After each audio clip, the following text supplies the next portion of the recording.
Hello बच्चों, आज हम सीखेंगे त्रिभुज की संख्या ज्ञात करने के बारे में। ठीक है, जैसे कि हम एक नई ट्रिक से बताएंगे कि त्रिभुजों की संख्या कैसे ज्ञात करते हैं। कई लोग हर तरह से बताते हैं, ये तरह तरह से बताते रहते हैं कि ऐसे ज्ञात करो वैसे ज्ञात करो, तो वो भी सही है, लेकिन हम बताएंगे एकदम इजीएस्ट। अगर इस तरह का त्रिभुज दिया हो, इस तरह के खाने दिए हो, तो तुम्हें कैसे ज्ञात करना है उसी तरह से हम ज्ञात करेंगे।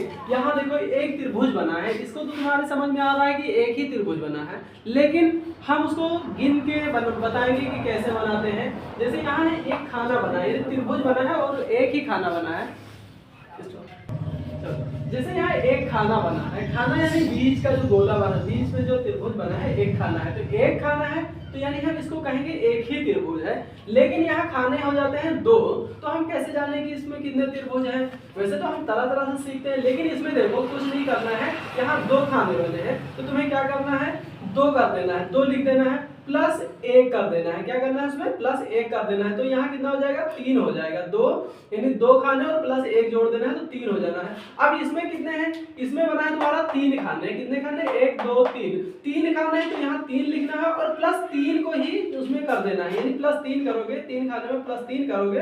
प्लस तीन कौन सा कर रहे हैं? यानी एक दो तीन खाने और इसी को यहाँ जोड़ दोगे, तो यानी इसमें जो तीन आंसर निकल गया है, इसी तीन को यहाँ जोड़ोगे तो तीन और तीन छह हो जाएंगे। तीन खाने ये और प्लस ये तीन, यहाँ छह हो जाएंगे। इसी तरह से यहाँ देखो कितने खाने बने? एक दो तीन चार, इस छह को यहाँ लिख दोगे, यानी इसी छह में इस चार खाने को जोड़ोगे 10 निकल के आ जाएंगे। अब यहाँ देखो यहाँ कितने खाने बने हैं, तो यहाँ खाने देखते हैं एक दो तीन चार पाँच, पाँच खाने बने हैं तो यहाँ आंसर कितना निकल गया है? 10 निकल गया है। इस 10 में हम प्लस 5 को जोड़ देंगे, कितना हो जाएगा? यहाँ 15 हो जाएगा। इसी तरह से कितना भी बड़ा सवाल हो, अगर इस तरह का सवाल है तो उसमें हम यानी आंसर में ही जोड़ते जाएंगे, वो हमारा आंसर निकलता जाएगा। अब हम देख लेते हैं, यहाँ देखो हमने कुछ शॉर्ट ट्रिक लिख रखी है। जैसे यहाँ दो खाने हैं, दो खाने में एक प्लस कर देना है, तीन आ जाएगा। अब इसी तीन आंसर में हम क्या करेंगे? तीन यहाँ लिख लेंगे और उसमें तीन खाने, तो तीन में तीन प्लस कर देंगे, छह आ जाएगा।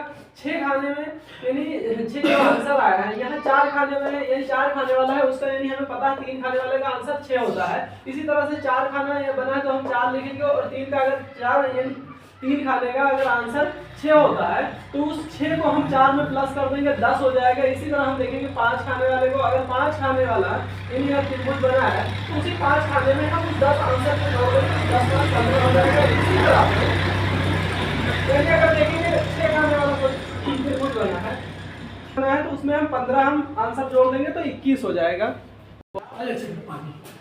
चलो यहाँ हम सीखेंगे दूसरे तरीके से त्रिभुज को गिनना। जैसे यहाँ इस तरह का त्रिभुज दिया गया है तो हम यहाँ नंबर लिख के, नंबर सिस्टम लिख के हम जोड़ेंगे उसको। जैसे यहाँ त्रिभुज बना है तो इसमें दो खाने हैं तो ये नंबर हम लिख देंगे। जैसे यहाँ हमने ऑलरेडी लिख रखा है एक और एक, दो, दो है तो हम इसको जोड़ लेंगे, दो और एक तीन हो जाएगा, यानी सिंपल है। अब इसको हम समझा भी देते हैं कि ये तीन त्रिभुज बनते कैसे हैं। यहाँ देखो, जैसे अगर ये त्रिभुज है तो ये सबको पता है कि एक ही त्रिभुज है, लेकिन इसमें एक डंडा खींचा हुआ है तो कैसे है, यानी कैसे तीन है। सबको तो लग रहा है कि दो ही त्रिभुज है, लेकिन ये दो नहीं, असल में ये तीन त्रिभुज है। तीन त्रिभुज है कैसे? यहाँ देखो सबसे पहले हम इस त्रिभुज को देखेंगे, एक यहाँ से लेकर के यहाँ तक हो जाता है एक त्रिभुज, और फिर दूसरा यहाँ से लेकर के यहाँ तक हो जाता है दूसरा त्रिभुज। ठीक, अब इन दोनों को मिला करके ये बनता है तुम्हारा तीसरा त्रिभुज। एक तो ये हो गया तीसरा त्रिभुज, यानी तीन त्रिभुज हो गए इसमें। इसी तरह से हम यानी अब बार बार को वही प्रक्रिया ना करके हम क्या करेंगे, उसको डायरेक्ट करेंगे। यहाँ देखो यहाँ तीन त्रिभुज हो गया है, यहाँ भी हम ऐसे ही नंबर सिस्टम लिख लेंगे 1 2 3। यहाँ कितना है? 1 2।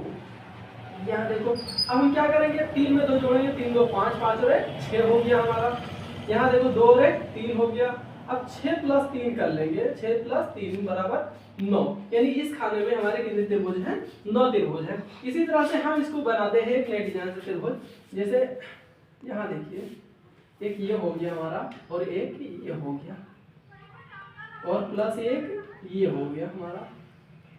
यहाँ देखो इस तरह का बना है। अब हम देखेंगे कितने खाने हैं, 1 2 3 4। इसमें कितने हैं? 1 2 3 4 है। फिर इसमें देखेंगे कितने हैं, 1 2 है, यानी 2 है। और यहाँ कितने हैं? 1 2 3, 3 है इसमें। और इसमें कितने हैं? इसमें भी 4 ही हैं, 1 2 3 4। ये भी है। तो इस तरह से हम गिन लेते हैं कितने होंगे, यानी हम नंबर सिस्टम के द्वारा देख रहे हैं, तो यानी नंबरों को हम जोड़ लेंगे और जब नंबरों को जोड़ेंगे तो ऑटोमेटिक हमारा त्रिभुज निकल आएगा। यहाँ देखो 4 3 7 7 2 9 9 और 1 10 10 हो जाएंगे, यानी यहाँ पर 10 बनेंगे। इसी तरह से 4 यहाँ भी है तो यहाँ भी 10 बनेंगे, लेकिन इसको भी हम जोड़ लेते हैं। 1 में 2 जोड़ा 3 3 और 3 6 6 4 कितने हो गए 10 हो गए यहाँ पर। फिर इसी तरह से 2 है यहाँ पर, 2 और 1 3 होते हैं, 3 लिख दिया हमने। और यहाँ कितने हैं 3 2 5 5 और 1 6 हो गया, तो 6 हो गया। अब इन सबको हम जोड़ लेते हैं, तो 10 10 20 20 और 6 26 26 और 3 29 हो गया। तो यहाँ टोटल हमारे कितने त्रिभुज निकल के आएंगे 29 त्रिभुज निकल के आएंगे। इसी तरह से कोई भी बड़ा या छोटा त्रिभुज दिया हो तो उसको हम नंबरों की मदद से भी जोड़ सकते हैं, नंबरों की मदद से भी हम काउंट करके उसको बता सकते हैं कितने त्रिभुज है। बल्कि ये प्रक्रिया हमें हर चीज में करने में जरूरी नहीं है, क्योंकि इस प्रक्रिया को अगर हम करेंगे तो करते रह जाएंगे, क्योंकि एग्जाम में हमारा इतना टाइम नहीं दिया होता है, वहाँ सेकंडों में या मिनटों में टाइम दिया होता है। तो इसको नहीं करेंगे बल्कि उसको आसान तरीके से हम समझेंगे।